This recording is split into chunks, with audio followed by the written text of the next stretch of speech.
सुप्रभात प्यारे बच्चों, कैसे हैं आप। तो चलिए चलते हैं आज की कक्षा में। आज जैसा कि आपको पता है कि आपके एग्ज़ाम आने वाले हैं, तो उसी के लिए आज हम जो पहले पढ़े गए पाठ हैं उनको दोहराएंगे।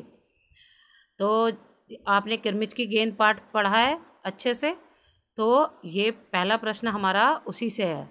इस पे प्रश्न नंबर 2 है, लेकिन आप इसको पहला ही प्रश्न मानिए क्योंकि आज की कक्षा के लिए ये आपका पहला प्रश्न है। तो देखिए पहले प्रश्न की तरफ चलते हैं। दिनेश ने हाथ बढ़ाकर गेंद उठा ली। दिनेश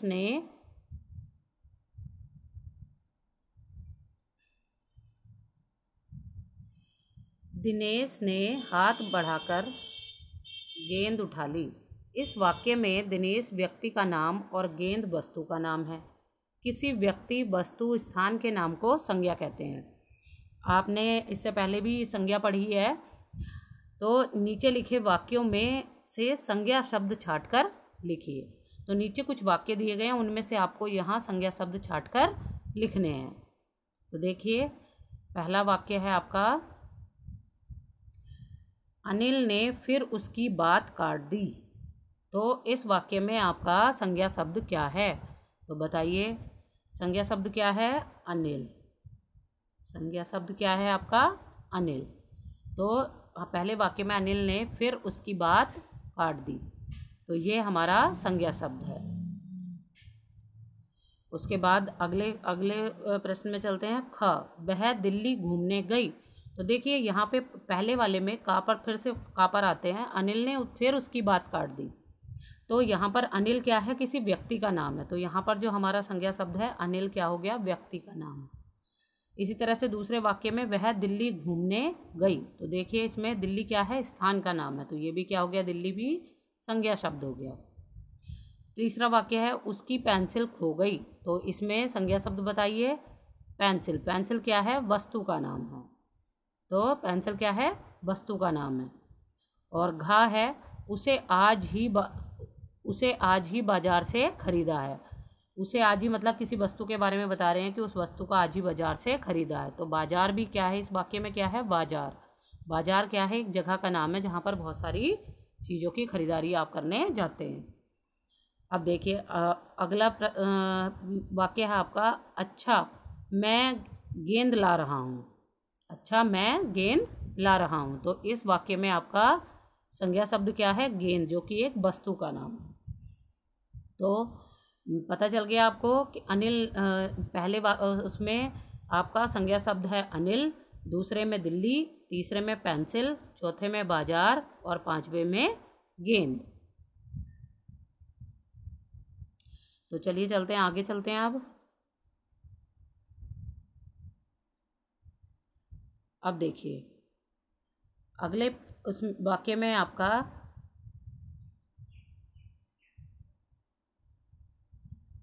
बिंदु और चंद्र बिंदु लगाकर दोबारा लिखिए। यानी कि ये जो शब्द नीचे लिखे गए हैं इनमें बिंदु और चंद्र बिंदु ये लगाकर हमने ये शब्द पूरे करने हैं। तो देखिए ऊंचा, तो ऊंचा पे क्या लगेगा? ऊंचा पे क्या लगेगा आपका? बिंदु। चंदा, चंदा पे भी क्या लगेगा आपका? बिंदु। ऊंचा, चंदा, ठंडा, ठंडा पे भी आपका बिंदु आएगा। इसी तरह से कुआं, कुआं पर आपका चंद्र बिंदु आएगा। परंतु, परंतु पे आपका बिंदु आएगा। परंतु, तो रा पर बिंदु आएगा। धुआं, धुआं पे आपका चंद्र बिंदु आएगा आ पर। ऐसे ही रंग पे आपका बिंदु आएगा और माँ पे आपका चंद्र बिंदु आएगा और 5 पे भी आपका चंद्र बिंदु आएगा और ये चंद्र बिंदु 5 वाला पा पे आएगा। तो देखिए बेटा ये आपको पता चल गया। ऊंचा, चंदा, ठंडा और कुआं, परंतु, धुआं, रंग, माँ और 5, इनमें आपको पता चल गया कि किसमें चंद्र बिंदु आएगा और किसमें बिंदु आएगा।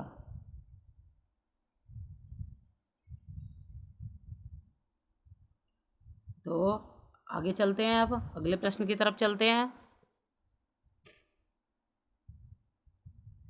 शब्दों में नुक्ता लगाकर शब्द लिखिए और पढ़िए।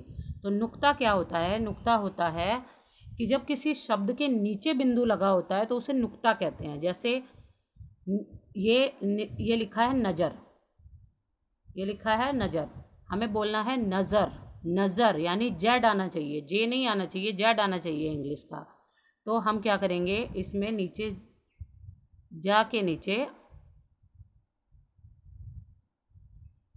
जा के नीचे बिंदु लगाएंगे ऐसे, तो ये हो जाएगा हमारा नज़र, नज़र। ऐसे ही चीज़, क्या बोलेंगे? चीज़। ऐसे ही तेज़ी, तेज़ी, क्या बोलेंगे? तेज़ी, तो ये इसमें जेड आएगा। ऐसे ही सिर्फ फ के नीचे बिंदु आएगा। आवाज़, कि उसको आवाज़ दो, आवाज़ नहीं होता, आवाज़। ऐसे ही दरवाज़ा, तो ये सब क्या हैं? ये नुक्ता, नुक्ते बोलते हैं इसको, उसको नुक्ता बोलते हैं जो शब्द के नीचे लगता है बिंदु।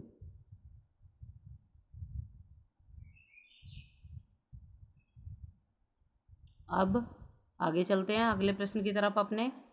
शब्दों के लिंग बदल कर लिखिए। तो देखिए मामा, मामा का लिंग क्या बदलेंगे हम? मामी, मामा का मामी। मौसा का मौसी। दादा का दादी। ऐसे ही फूफा का बुआ, बुआ, फूफा का बुआ।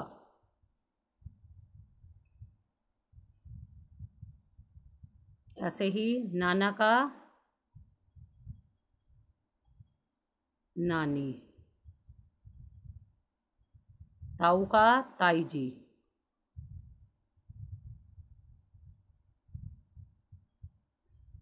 चाचा का चाची। और काका का काकी। तो ये आपको लिंग बदलना है, लिंग बदलना है, यानी कि स्त्रीलिंग से पुल्लिंग और पुल्लिंग से स्त्रीलिंग बनाना है। अब अगला प्रश्न है आपका, मोहन बड़ा होकर चौकीदार बनना चाहता है। मोहन बड़ा होकर चौकीदार बनना चाहता है। वह आइसक्रीम वाला भी बनना चाहता है। दूसरे वाक्य में वह शब्द मोहन के लिए आया है, यानी कि मोहन बड़ा होकर चौकीदार बनना चाहता है और मोहन आइसक्रीम वाला भी बनना चाहता है। तो उसके बाद दूसरे वाक्य में हमने मोहन ना लिख कर उसको वह लिख दिया है। क्या लिख दिया है? वह। तो दूसरे वाक्य में वह शब्द किसके लिए आया है? मोहन के लिए आया है। तो इसे क्या कहते हैं? सर्वनाम कहते हैं। जो वह है हमारा, ये कहलाता है सर्वनाम।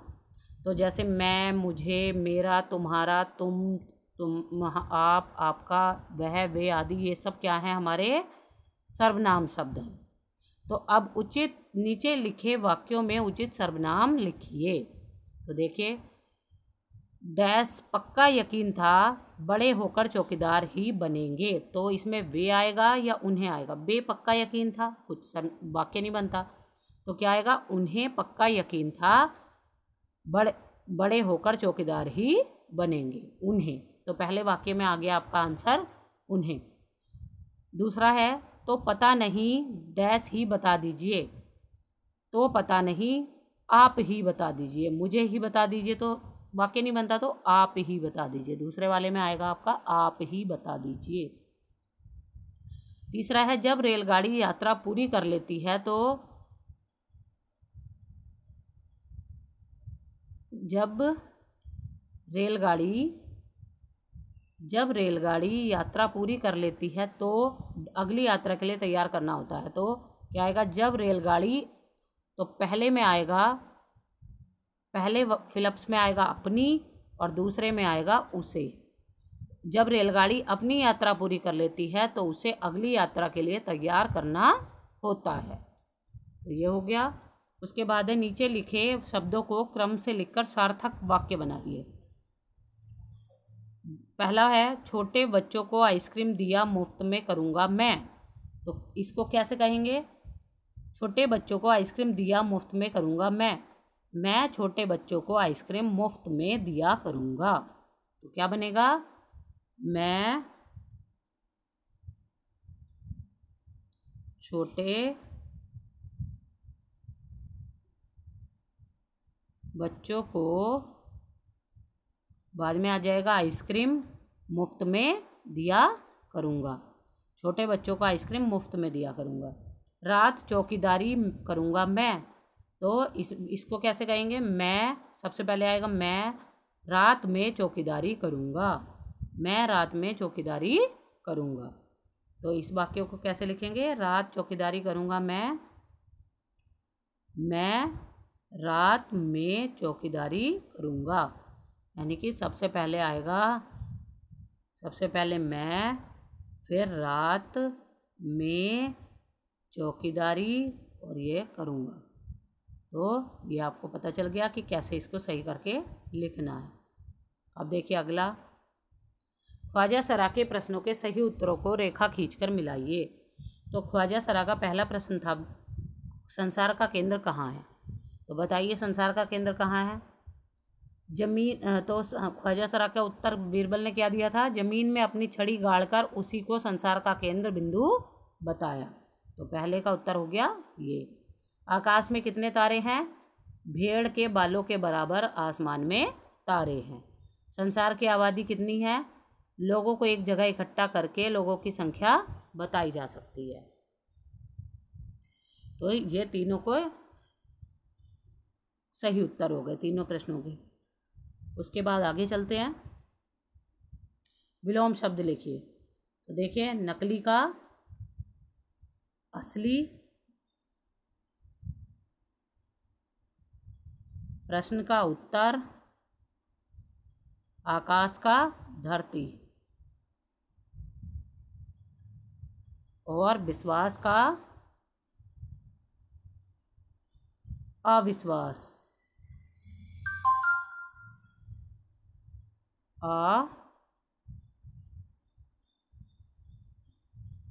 विश्वास का अविश्वास, और संतोष का असंतोष।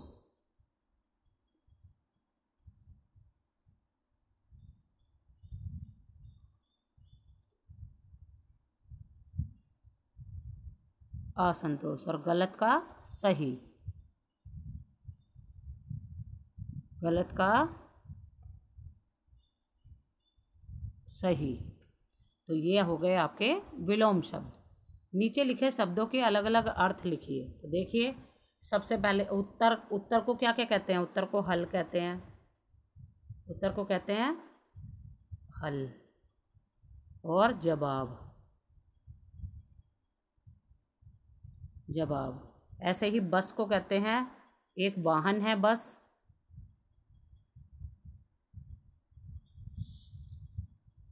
एक परिवहन का साधन है, ठीक है। और दूसरा बस कहते हैं बस करो, यानी रुको, बस यानी रुको, एक बस का मतलब रुको भी है। तो आपको पता चल गया उत्तर का हल और जवाब, और ऐसे ही बस का एक वाहन और रुको।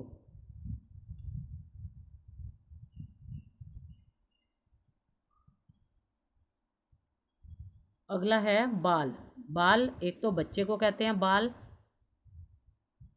और दूसरा सिर के बाल,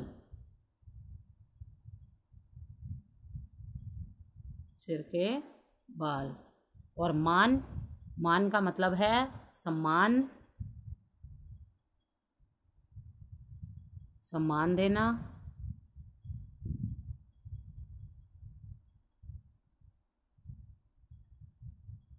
मान का एक मतलब है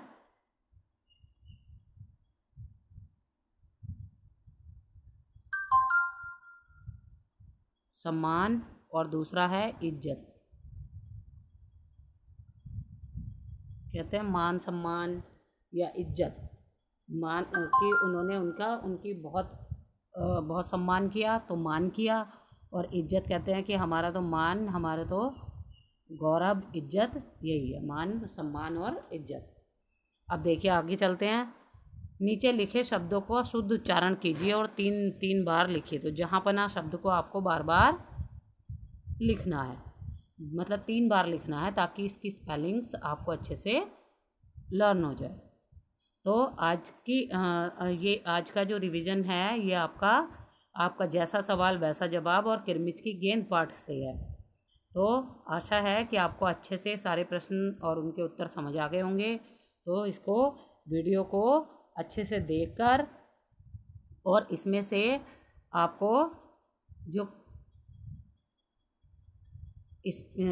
ये सारे क्वेश्चन आपको अपनी कॉपी में लिखने हैं, ताकि आपके पेपर के लिए आपकी अच्छे से तैयारी हो जाए। तो आज की क्लास यहीं तक। आपका दिन मंगलमय हो।